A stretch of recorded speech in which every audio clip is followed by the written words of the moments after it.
तर एकदम मस्त आपला हा रव्याचा उपमा तयार आहे। मस्त गरमागरम उपमा आणि त्याच्यावरती लिंबू पिळायचं, खूपच अप्रतिम लागतो। तर बघूनच तुम्हाला कळलं असेल की किती छान मस्त मऊसूत आपला हा उपमा तयार झालेला आहे आणि दिसायला सुद्धा खूप छान दिसतोय। हिवाळा असल्यामुळे मी याच्यामध्ये हिरव्या भाज्या सुद्धा टाकलेल्या आहे, जसं की हिरवे मटार आणि गाजर सुद्धा थोडेसे टाकलेले आहे, जेणेकरून आपला हा उपमा अजूनच पौष्टिक झाला पाहिजे। शेवटी वरून छान मस्त बारीक शेव टाकायचे आणि थोडीशी कोथिंबीर। तर अशा प्रकारे त्याच्यावरती शेव आणि कोथिंबीर टाकल्यामुळे उपमा छान मस्त चविष्ट लागतो। तर असा आपला हा मऊसूत उपमा तयार झालेला आहे। नमस्कार, मी श्रुतिका माझ्या यूट्यूब चॅनलमध्ये तुमचं खूप खूप मनापासून स्वागत करते। तुम्ही जर माझ्या चॅनलला सबस्क्राइब केलं नसेल तर सबस्क्राइब करा आणि शेजारील बेल आयकॉन प्रेस करा, जेणेकरून माझे नवीन व्हिडिओ तुम्हाला सर्वात अगोदर बघायला मिळतील। चला तर मग सुरुवात करूया। इथे मी 1 वाटी बारीक रवा घेतलेला आहे, तुम्ही आवडीनुसार कुठलाही घेऊ शकतात।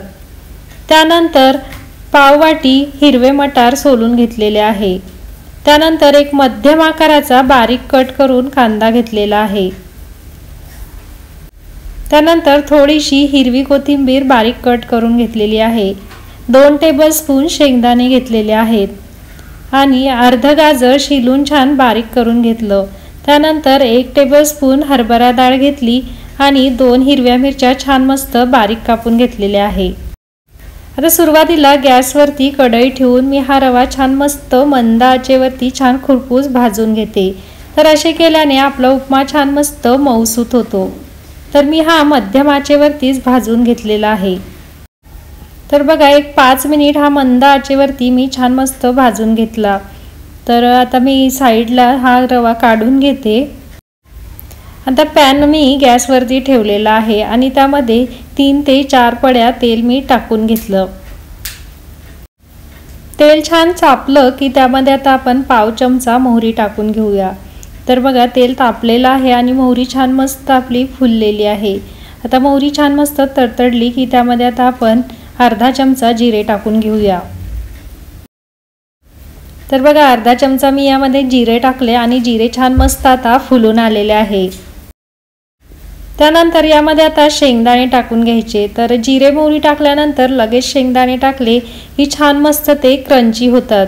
तर छान मस्त असे खुरपूस हलकेसे तांबूस होईल तोपर्यंत आपल्याला हे छान परतून घ्यायचे आहे। तर बघा, गॅस आम्ही मध्यम ठेवलेला आहे आणि शेंगदाणे सुद्धा हलकेसे ब्राऊन कलरचे झालेले आहेत। आता यामध्ये 1 चमचा हरभऱ्याची डाळ टाकायची आहे। तर हरभऱ्याची डाळ टाकल्यामुळे उपमा खूप छान मस्त रुचकर लागतो।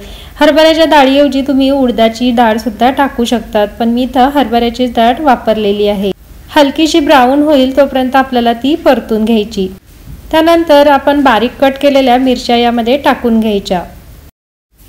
एक अर्धा सेकंद ह्या मिरच्या छान मस्त परतून घ्यायच्या। तर बघा, मिरच्या सुद्धा आता आपल्या छान झालेल्या आहे। आता यामध्ये बारीक कट केलेला कांदा टाकायचा आणि तो पण हलकासा मऊ होईल तोपर्यंत आपल्याला परतून घ्यायचा आहे। तर एकदम असा ब्राऊन आपल्याला कांदा होऊ द्यायचा नाही, तर थोडासा मऊ होईल म्हणजे 2 ते 3 मिनिटच याला मध्यम आचेवरती परतून घ्यायचा। कांदा आपला छान परतून झालाय। आता यामध्ये आपण बारीक कट केलेले गाजर टाकून घेऊया। तुम्ही आवडीनुसार टोमॅटो सुद्धा टाकू शकतात, पण इथे मी टोमॅटो माझ्या मुलीला आवडत नाही म्हणून टोमॅटो टाकले नाही, तर मी फक्त इथं गाजरच टाकलेले आहे आणि 1 सेकंदभर आपल्याला हे परतून घ्यायचं आहे।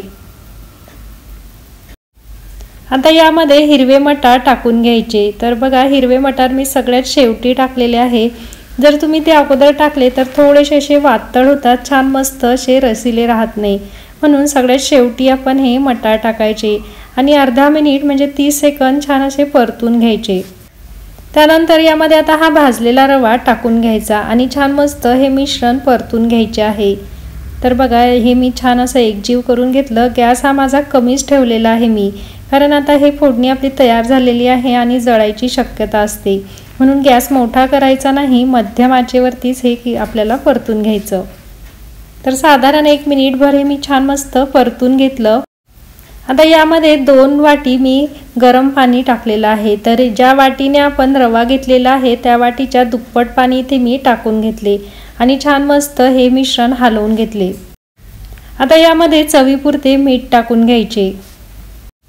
त्यानंतर चिमूटभर साखर टाकायची। तर साखर आवर्जून टाका, कारण साखर टाकल्यामुळे एक वेगळीच चव या उपम्याला येते। आणि नंतर हे मिश्रण छान मस्त असं हलवून घ्यायचं। आता झाकण ठेवून बारीक गॅसवरती 5 ते 7 मिनिट हा उपमा छान मस्त शिजू द्यायचा। 5 मिनिटानंतर बघायचं तर वा, मस्तच खूपच छान मस्त आपला असा मऊसूत उपमा तयार झालेला आहे। तर बघा, गॅस आम्ही बारीकच ठेवलेला होता, त्यामुळे बुडाला आपला हा उपमा लागलेला नाही आणि छान मस्त मऊसूत असा पौष्टिक उपमा तयार झालेला आहे। बघूनच आपल्याला असा खावासा वाटतो, इतका छान मऊ असा हा झालेला आहे। आणि यामध्ये शेंगदाणे छान मस्त मी हलकेसे ब्राऊन होऊ दिले, त्यामुळे ते छान असे उठून दिसतात आणि खायला सुद्धा खूपच क्रंची लागतात। गॅस बंद करून 1 मिनिटभर हा असा झाकून ठेवायचा। तर 1 मिनिटानंतर बघा किती छान मस्त आपला उपमा तयार झालेला आहे। आता हा सर्विंगसाठी हा उपमा तयार झालेला आहे। आता एका प्लेटमध्ये आता आपण याला काढून घेऊया। प्लेटमध्ये मी याला छान काढून घेतला आणि याच्यावरती छान मस्त कोथिंबीर आणि पिवळे शेव टाकले आणि आता याच्यावरती लिंबू पिळून हा मी खाणार आहे। तर खूपच अप्रतिम लागतो लिंबू पिळून। तुम्ही सुद्धा ट्राय करा आणि कसा झाला मला कमेंटद्वारे नक्की कळवा। माझी रेसिपी आवडली असल्यास लाईक करा, शेअर करा आणि सबस्क्राईब करा। चला तर मग पुन्हा भेटूया नवीन अशाच एका रेसिपीसोबत। तोपर्यंत खात रहा, मस्त रहा, बाय बाय।